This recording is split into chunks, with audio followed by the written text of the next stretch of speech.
What was meant to be a day of celebration unfortunately turned out into a massive tragedy. What we are now seeing at the moment is a classic case of finger pointing.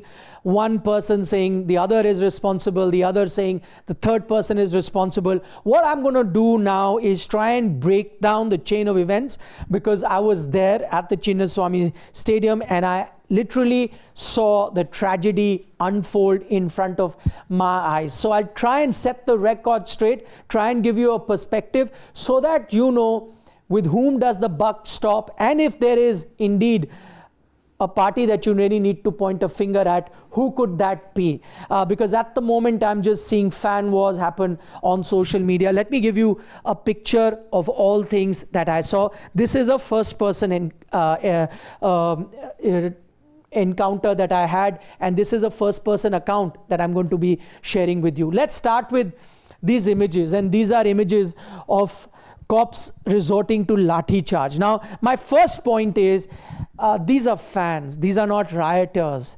Anywhere in the world, lathi charge is the last resort. You do it when there is a mob that's trying to vandalize something, or a mob that's actually baying for blood of someone, or a group of rioters running amok in a city. That's when anywhere in the world you resort to lathi charge. This in itself is an image that should shame us as an entire country, because who these are, whether you agree with their excitement, enthusiasm or not, that's another matter. Whether they were large in number, uncontrollable or not, that's also another matter. The fact that you'll have to use lathi on fans is not an ideal scenario, and I think we should all hang our heads in shame if you see that. Of course, there are more reasons that we will talk about as we go on in this video that will give us reasons enough to hang our heads in shame, but starting off with this one, and this is what really happened.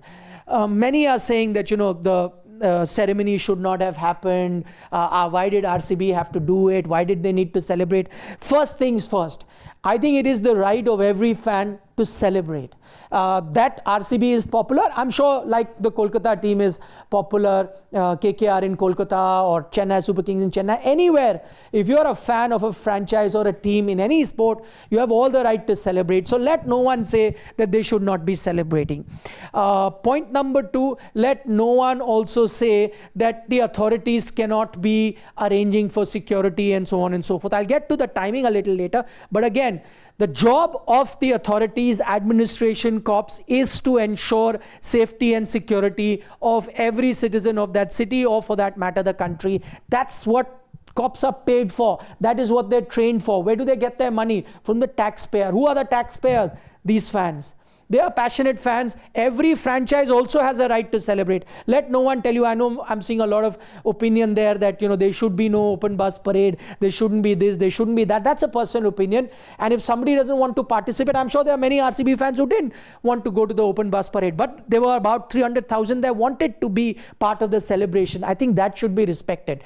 And then from the franchise's point of view, and I'll get to the lapses by RCB a little later, but at the start, let me say, a franchise also has the right to celebrate. If they won a title that they've desired for so many years, why should they not share with the fans? And you have to go to the crux of the matter, the sentiment of the matter. Any franchise winning, they want to share it with the fans who've supported them for 18 years without winning the title. So I don't think you can point a finger at the fans or even the franchise for wanting to have this. Yes, individually, somebody doesn't want to, that's their personal choice. They can stay away from it. But if a franchise wants to, if a fan wants to attend, they have all the right. Then it is the job of the cops, the local administration, the authority, the government to ensure that there is enough safety provided to those fans. So that's first things first. Now, where is the issue? If I have to fault the franchise, at one point, I will fault them for putting out a social media post saying that come to the stadium and such time. What that did was create confusion.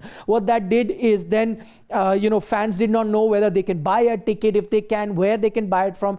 And that confusion led to a lot of people turning up there. And the fact that the franchise also said that there will be a victory parade. I think these two bits of miscommunication only added to the chaos. But that's not the central reason why it happened. Even though miscommunication was there, and for that the franchise will need to answer, but the deaths happened because of mismanagement by the authorities that were unable to control the situation. Now, you can blame the government for it because the chief minister wanted to have photo ops, everyone wanted to come to the ground. You can blame many other people for that, but the crux of the matter is the fans really deserve their ceremony. Let me tell you why I'm saying that the authorities need to be questioned, because I was there. If you take a look at, this is the rough map of the ground. This is gate 13. This is where I was, and deaths have been reported from multiple gates. So they've been reported from gate 7. They've been reported from gate number 19. They were reported around this area and gate 16. So multiple deaths are reported in different parts.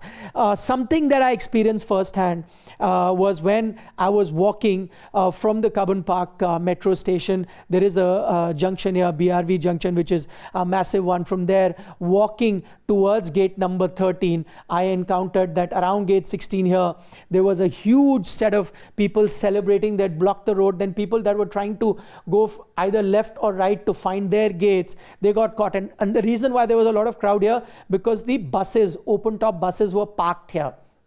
And they thought maybe they will see their favorite players go past it. That did not happen, but there were people that were crowding around. And that's exactly what happened. At gate 13, the VIP gate, I was there. The other thing, at every other gate, there were about 20, 30, 40 policemen. The maximum were here at gate 13, the VIP gate, whereas you did not need too many policemen here. Secondly, when all the tragedies were unfolding in various gates, where were they happening? On these roads, whether that's the Link Road, Queen's Road or Cubbon Road. Tragedies happened here. Police just restricted themselves to the gate. Their job was that we will only look at passes and allow entry to the gate, ensure that people around the gate are fine. But what about people that are 50 meters away on these streets? That is also a jurisdiction of the cops, the local authorities. They needed to see that. So people that have fainted outside of the gates, but the cops weren't even there. They are just manning the gate. And I think that's another failure. Now, many people will say that why is it that this celebration was allowed when the cops really didn't want the celebration? My point is, the buck again stops with the cops. If the cops did not want it, this function wouldn't have happened. Whether they were arm twisted, whether they were reluctant, even then the buck stops with them. If they have the responsibility of ensuring that this event goes as planned, they have to take the final call. If they were not happy, they thought that there was not enough time, they should have said no, no matter what pressure it is, no matter where that pressure comes from. But if they have succumbed to that pressure, whether it's come from the government, whether it is come from the franchise, then again the cops need to answer. Then again the government needs to answer. Why did they succumb to the pressure?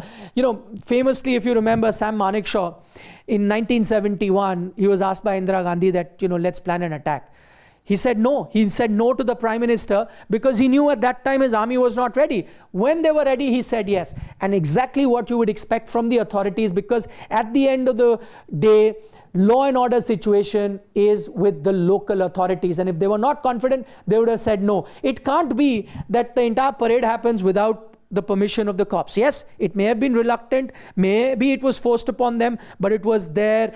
The ball was in their court. They needed to put their foot down and say no. Eventually cops were here, which meant that they had given their go ahead and they were there. And then this situation happened. And now there'll be a lot of finger pointing. But the fact of the matter is, whoever has allowed it to happen, and that cannot be the franchise, that has to be either the government or the state machinery that has allowed it to happen, and they cannot escape the fact that 11 people have died. As I mentioned, there were also other issues. Again, if the situation had happened inside the ground, I could have still said that look at the event management company, look at the franchise. They did not have proper seating arrangements for people to get inside, and that's where the issue arose, and then you can have a finger pointing. All incidents, all 11 deaths happened here. Of course, there were other issues because you did not clear these roads. So people that had to be taken via ambulance, and some were being carried by hands, and I saw that in front of my eyes, a 15-year-old girl, a 14-year-old boy being taken unconscious in front of me. Some went in the ambulance, some were carried by hand. They could not go. Why? Because these roads were packed with fans. Who is to ensure that only those amount of fans come in that can be accommodated? So barricading probably needed to be further away. Like my car was stopped about a kilometer away. Cars weren't allowed allowed. So I walked in. There had to be certain barricades outside. Police cannot just be manning the entry gates, because the issue happened around it. And as I said, law and order situation in the city, the buck stops with the cop. Then there is this other thing that is going on, social media, juxtaposing images of Virat Kohli smiling and people dying. Let me also put the record straight on that. I was outside.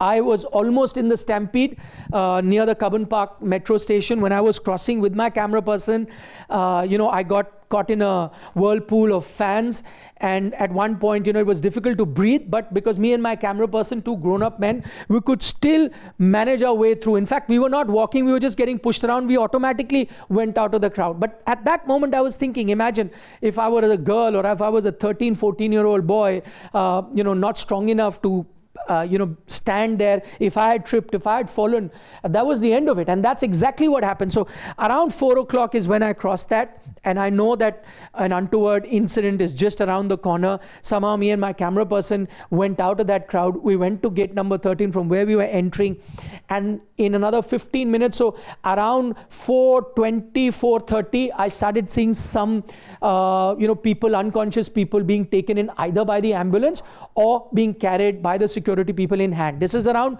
4:30. But remember, even then, I'm the reporter on ground. We don't know whether those are deaths or whether those people have fainted or they are unconscious. I was live at that time on my channel India Today, and I did say that, listen, people who are unconscious are being taken, but we did not know whether they are deaths or not. And I was live on till about 4:45 or so. Shortly after that, around 4:50, 4:55, the team enters, the team goes in. By that time, even we are not aware of the number of deaths. At that time, we only know that some people have fallen unconscious and they've been taken. So I, find it very hard to believe that even the team knew that. That sort of information was very sketchy. What I was told, that it's going to be about a 2.5 hour long function. Clearly, they knew that some untoward incidents have happened, so they cut it short to only 15 minutes. In fact, the fans who were in the stadium were very disappointed. But the reason the franchise cut it down to 15 minutes, because they were not sure of the situation on ground. They heard that people have been injured. That was the only information. So it's not that Virat Kohli and all other players were just smiling, laughing, knowing well that people had died. No, I'm giving you the timeline. 5 o'clock when they came in, they were just told that there could have been a situation where people are injured. So instead of a 2 hour long ceremony, we're just going to have a quick one. And they did a 15-minute quick one. It's actually when they were leaving, that's when I got to know firsthand. And that time the number wasn't 11. I was initially told 5-6 people have succumbed, to the Stampede in the hospital. By which time the players were already were leaving the stadium. So again, I'm putting the timeline in place. And just, not that I spoke to any player or anything for that matter. The way the players were happy and celebrating, believe you me, it's not about RCB players, whether they were Kolkata players or Chennai player. No player could have walked around, given speeches or cheered on with the crowd had he or she known that people have died. So I, failed to buy that they knew this had happened and they were still going on to celebrate. That wasn't the case.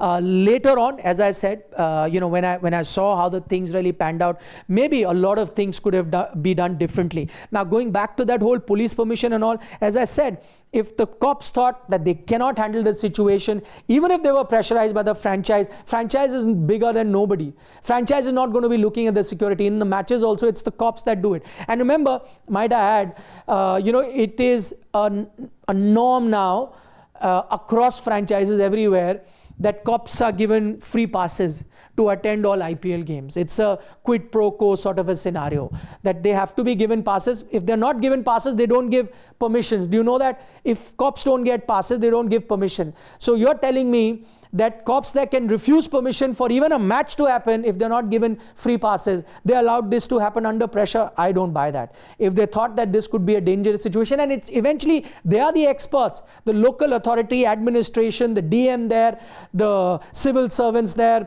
the police there, whether it's the DSP, SP, whoever, they are the experts. They know. And don't tell me they didn't know that 300,000 people will come. This was not a match day where only 30,000 people with tickets will come.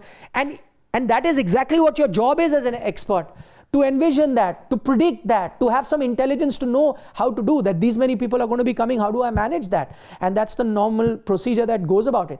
All that wasn't done. Whether they did it under pressure from the government or the franchise, then questions should be asked of the government as well. And how can a franchise be so powerful to push the cops? So as I said, because if the cops didn't agree, this wouldn't have happened. And let me also tell you, the cops did not give permission from the open top bus parade. And no matter what you see on social media, there was no open top bus parade. The players, they had prepared the open top bus that even reached the Vidhan Sabha, but they were not given permission. So eventually they came by normal buses.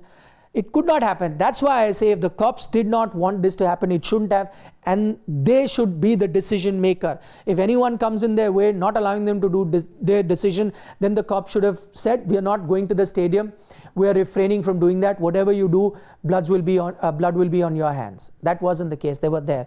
Now, as I said, everyone will point a finger at everyone else in the aftermath, because everyone wants to escape responsibility. But what I've tried to do in this video is put the chronology of the events out, told you exactly what I've witnessed, how things happened, and how things unfolded in a tragic manner where I was in Bengaluru. I'd gone there with all the intention of covering celebration. I thought I'll be talking about the celebrations, how fans enjoyed, and I really enjoyed the passion of the Bengaluru fans. But at the end of the day, it was these fans that have suffered the most.